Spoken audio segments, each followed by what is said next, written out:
Alright, magandang hapon po sa inyong lahat mga kababayan. Batang Maynila to, ngayon po araw ng Martes, September 23, 2025 at katatapos lang po ng Blue Ribbon Committee hearing dyan po sa Senado. At bago po magtapos ang hearing, ito po ang ating breaking news update mga kababayan. Inirekomenda ng National Bureau of Investigation ang paghahain ng criminal charges laban, ito mga kababayan yung kakasuhan Senator Joel Villanueva, Senator Jinggoy Estrada, ako Bicol Representative Zaldico, dating Department of Public Works and Highways DPWH Undersecretary Roberto Bernardo, dating Kongresista Mitch Kahayon, at dating DPWH District Engineer Henry Alcantara kaugnay ng kontrobersya sa flood control projects. Ayan po mga kababayan yung breaking news. Ang kaso po, indirect bribery at malversation of public funds. Ayan po ang kasong inirekomenda ng NBI ayon po kay Justice Secretary Boying Remulla. At ito pa mga kababayan, maglalabas umano ang Anti-Money Laundering Council o AMLAC ng freeze order para sa assets ng mga nabanggit na individual. Naku po. Patay na mga kababayan. So, apart from criminal charges, at sigurado meron din itong administrative charges kasi sila po ay government officials. So, grabe. Criminal charges na ang ifinail ng NBI dito po sa DOJ. Ulitin ko po yung mga pangalan. Senator Joel Villanueva, Senator Jinggoy Estrada, Congressman Zaldico, at dating Undersecretary Roberto Bernardo, Undersecretary ng DPWH, at dating Kongresista Mitch Kahayon, at itong si Henry Alcantara na nagsalita na po dyan po sa hearing, dyan po sa Blue Ribbon Committee. At kasabay po niyan, ito pong AMLAC ay maglalabas po ng freeze order para sa assets ng mga nabanggit na individual. Nako. Ito na mga kababayan. Wala po si Joel Villanueva sa hearing, wala rin po si Jinggoy Estrada, pero si Jinggoy Estrada nasan ba? Ayan po. Nandiyan po siya sa ICI. Ayaw ko kung anong gagawin niya sa ICI. Siya po ay naimbitahan ng independent commission para mag-testify. Pero dito sa Senado, siya po ay nilaglag na ni Engineer Henry Alcantara, pati itong si Joel Villanueva. At sinabi na sila nga ay tumanggap umano ng mga kickback o for the boys o SOP. Galing po sa kanilang allocation dyan po sa mga project dyan po sa Bulacan. At ang matindi na ito, itong si Joel Villanueva raw ay natanggap yung pera, dinala doon sa sa kanilang lugar dyan sa Bulacan. Although hindi naman daw direkta na ibinigay kay Joel Villanueva, ay iniwan daw ni Henry Alcantara yung pera, yung porsyento doon po sa alokasyon na nagkakahalaga ng 150 million. So hindi naman directly si Joel Villanueva ang tumanggap. Actually, iniwanan nga lang daw ni Henry Alcantara. At ito namang si Jinggoy, habang nagtitestify diyan sa ICI,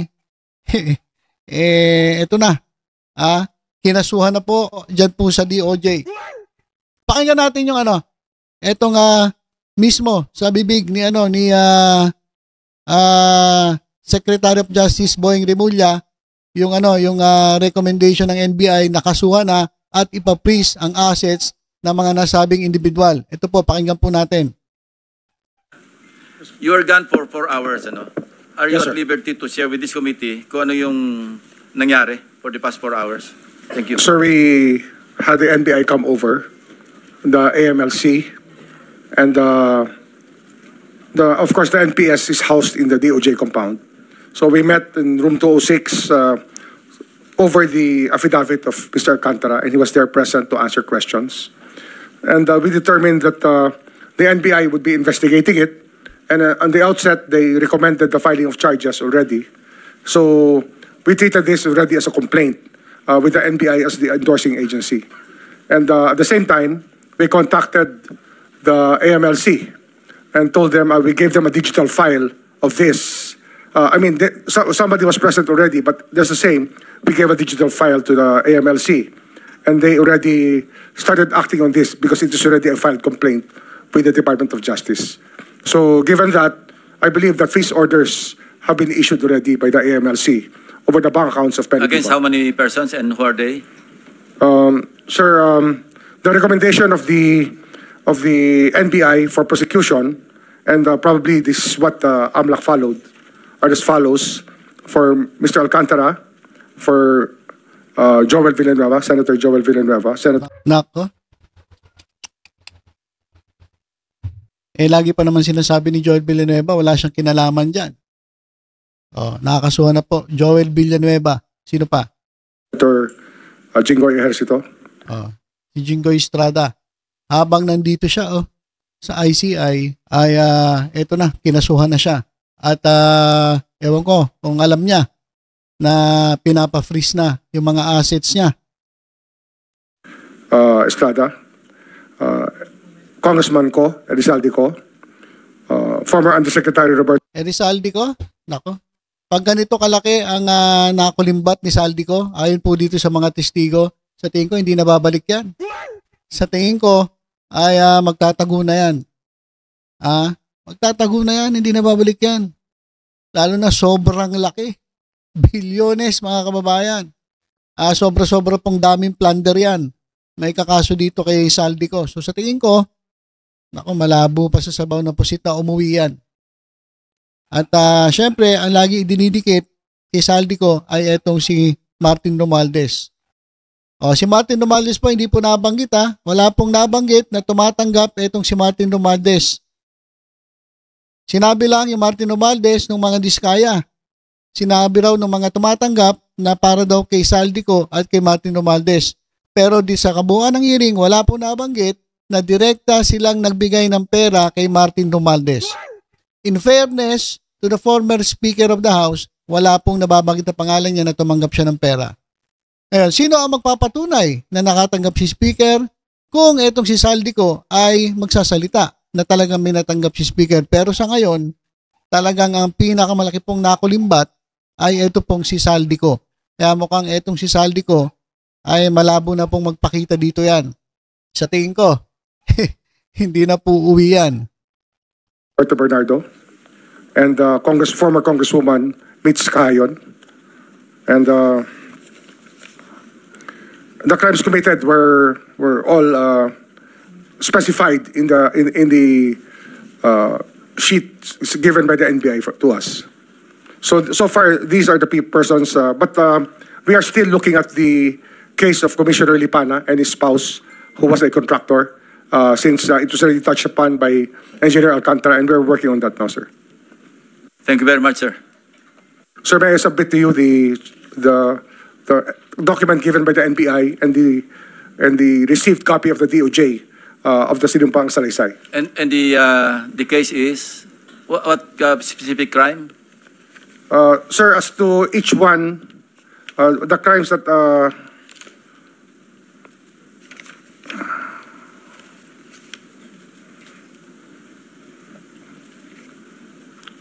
violation of Section 3, Republic Act 3019, Article 211 of the Revised Penal Code, indirect bribery, and Article 217 of the Revised Penal Code, malversation of public funds.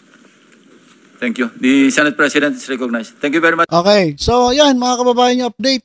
Breaking news po yan. Na wala nga si Jinggoy, nandun sa ICI, wala siyang kaalam-alam, kinasuhan na siya sa DOJ at pinapapis na yung kanyang mga assets. Si Joel Villanueva, hindi ko alam kung nasaan, wala po siya ngayon. Pero siguro nanonood siya kung ano nangyayari dito sa sa Senate, sa Blue Ribbon Committee. Siguro alam nila na nababaliktad na etong si Engineer Henry Alcantara, kaya siguro wala na sila. Siguro nakikipag-usap na sila sa kanila mga abogado kasi matinding labanan nito sa korte. At kailangan nilang patunayan na wala silang kinalaman doon sa binibintang na itong mga DPWH officials. At itong mga politiko, mga congressman at senators na nabanggit, kinakailangan nilang patunayan sa taong bayan na wala silang kinalaman. At bago magtapos, nagsalita uli si Marcoleta at hindi pa po siya tapos doon sa issue na kay Remulla. Yung tungkol doon sa sa pagbabalik ng nakaw. Galing po niya sa flood control. Ano ba naman to si Marcoleta talaga? Bakit hindi niya nalang hayaan ng DOJ na gawin yung trabaho? Pero kini-question niya pa. Anong gagawin ni Marcoleta? Ididemanda niya pa si DOJ Remulla dahil ipinababalik yung pera na ninakaw sa kaban ng bayan? Siya pa ba ang magreklamo laban kay Remulla? Oh, bakit? Dahil nga yung Diskaya bago mabigyan ng witness protection program, kailangan magbalik ng pera. Ano ba tong mga Diskaya? Ayaw nyo ba volunteer na magbalik ng kayamanan na galing po sa nakaw? Ayaw nyo ba? Bakit parang may sumasalag sa inyo? Si Marcoleta, ba't sinasalag ni Marcoleta itong Diskaya? Dapat kayo Diskaya, magsalita na kayo para manahimik itong si Marcoleta. Dapat magsalita yung Diskaya Sir Marcoleta, hayaan nyo na po. Willing po kaming magbalik ng aming mga ninakaw. Dapat magsalita ng Diskaya tahimik sila Ito si Marcoleta, salag naman ng salag. Di ba? Dapat magsalita itong Diskaya. Sir Marcoleta, wag nyo na po kami pagtanggol. Handa po kami magsoli. Ibibigay po namin itong mga parte ng aming mga ninakaw para po kami ay mapailalim sa witness protection program. Kaso hindi sila nagsasalita Hinayaan lang silang salagi ni Marcoleta. So itong mga Diskaya, hindi talaga natin alam kung ano talaga gusto nito Di ba?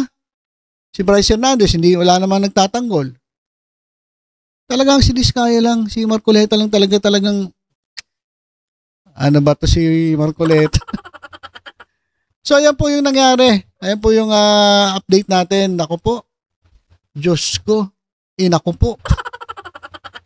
Kinasuhan na po. Etong si Joel Villanueva at si Jung Estrada at ilan pa, pati si Saldico at ang kanilang pong mga assets ay ipinapa-freeze na po ng AMLAC. Antayin natin kung ano na naman ang sasabihin ng mga ito. Sigurado po magsasalita na naman po sila. Okay, so ilan po muna mga kababayan. Tutok-tutok lang po dito sa Batang Maynila Toid. Sa iba pang updates, ingat po tayong lahat. God bless po.